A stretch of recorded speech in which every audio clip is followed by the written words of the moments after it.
Eu sou Luiz Felipe Xavier, professor de hermenêutica, e essa é a videoaula da nossa unidade 7. Nas aulas passadas e nesta, nós estamos analisando os gêneros literários da Bíblia. Vimos que são 5 e já passamos pela narrativa, pela poesia e sabedoria que compõem um só, passamos também pela profecia. Hoje, finalizando esse processo, nos concentraremos na parábola e nas cartas ou epístolas.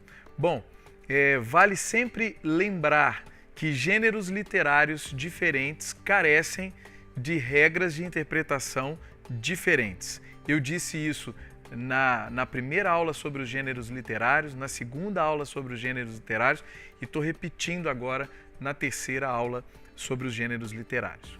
Bom, parábolas. Vamos começar hoje pelas parábolas. O que é uma parábola? Parábola é uma história contada com elementos da vida cotidiana para ilustrar um princípio espiritual. Nós vemos, especialmente na vida de Jesus, que ele lançava mão de parábolas o tempo inteiro para explicar algumas coisas que ele queria que os seus discípulos e outras pessoas compreendessem. Então a pergunta que surge é como é que nós podemos interpretar as parábolas bíblicas?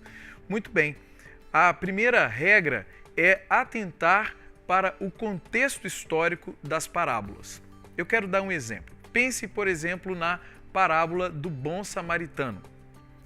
É impossível compreender bem aquela parábola se a gente não dominar alguns elementos daquele contexto histórico.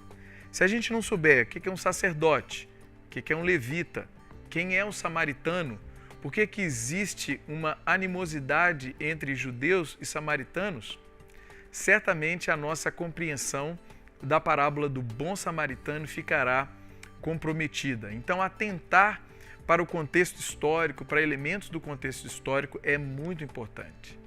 Uma segunda regra é atentar para o contexto literário das parábolas. E aqui tem uma dica preciosa. Em geral, o sentido da parábola já se encontra no contexto literário no qual essa parábola ela está inserida. Tomemos, por exemplo, a temática da ganância como contexto para a parábola do rico insensato. Todos nós conhecemos a parábola do rico insensato. Aquele sujeito que, percebendo que estava prosperando demais, ele amplia então os seus celeiros e diz à sua alma: alma, come, bebe, regala-te, porque tens muitos bens. Você pode ficar tranquila.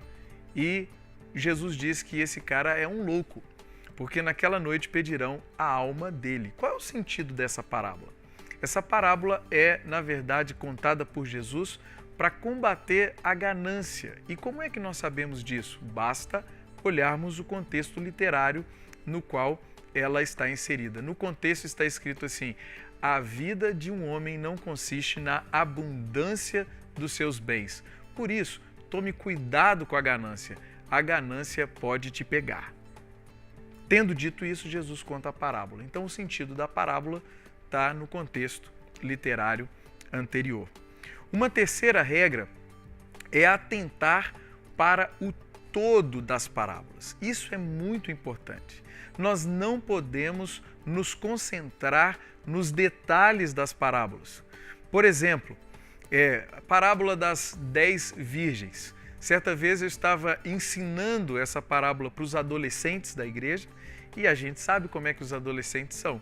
Eu falei de 10 virgens e eles então começaram a ficar animados. Então será que Jesus está permitindo que nós possamos casar com 10 virgens? Falei, não, muita calma nessa hora. A gente não pode prestar atenção nos detalhes da parábola, mas ler a parábola como um todo. E se a gente pegar a regra anterior, nós vamos perceber que aquela parábola, a parábola das 10 virgens, ela se encontra num contexto onde a temática é a escatologia. Então o que Jesus estava querendo comunicar não tem absolutamente nada a ver com o casamento, mas com essa nossa vigilância enquanto ele ainda não retorna. Muito bem, uma quarta regra é atentar para o princípio espiritual contido na parábola. Sabe o que isso significa? Que toda parábola tem pelo menos um princípio espiritual. Na verdade, não pelo menos, tem um princípio espiritual apenas. E, por exemplo, se nós observarmos o Evangelho de Mateus, o famoso capítulo 13 de Mateus, que é o capítulo das parábolas. Parábolas acerca de quem? Parábolas acerca do reino de Deus.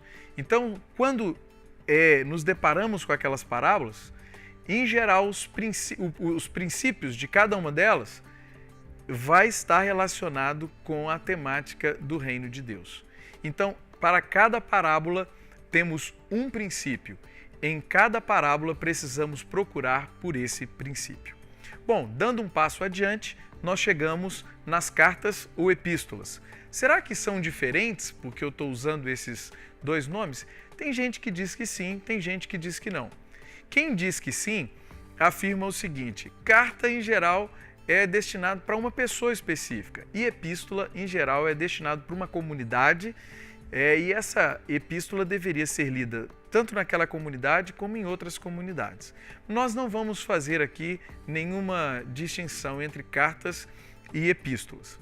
Bom, e o que são cartas e epístolas? São correspondências entre pessoas e pessoas ou entre pessoas e uma determinada igreja local. Bom, e a pergunta então que surge é: como é que nós podemos interpretar cartas ou epístolas? Primeira regra: atentar para a leitura da carta ou da epístola toda. Temos que ler toda a carta ou toda a epístola. É muito parecido com o que nós temos hoje, e-mails.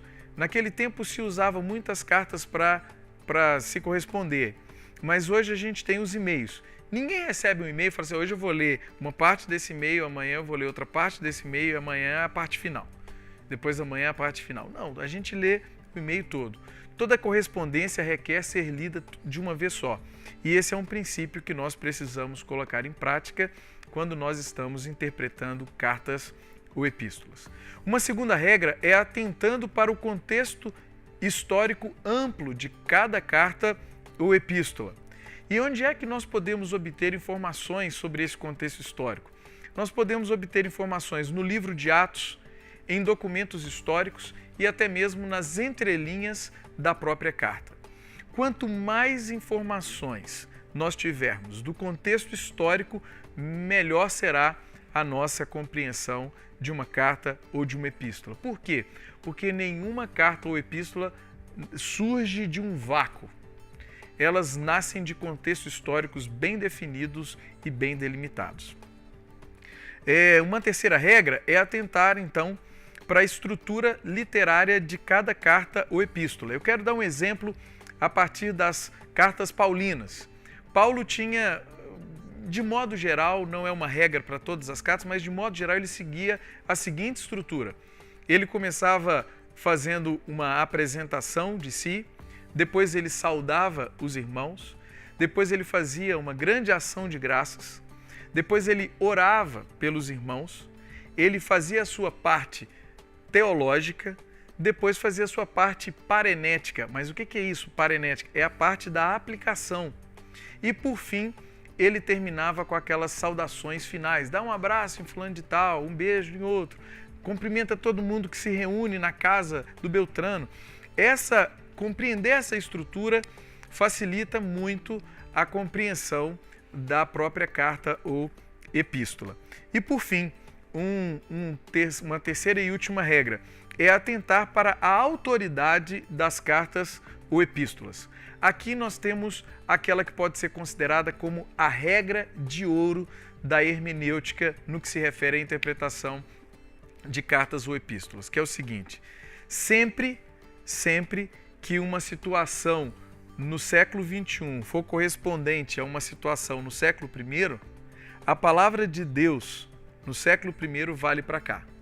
Mudando essa circunstância, essa situação, nós precisamos pegar apenas os princípios e aplicá-los aos nossos dias. Muito bem, assim nós chegamos então ao final dessa nossa análise dos gêneros literários da Bíblia. Na próxima aula, nós observaremos como o Antigo Testamento ele é interpretado pelo Novo Testamento. Eu tenho certeza que você irá gostar. E até lá, coragem!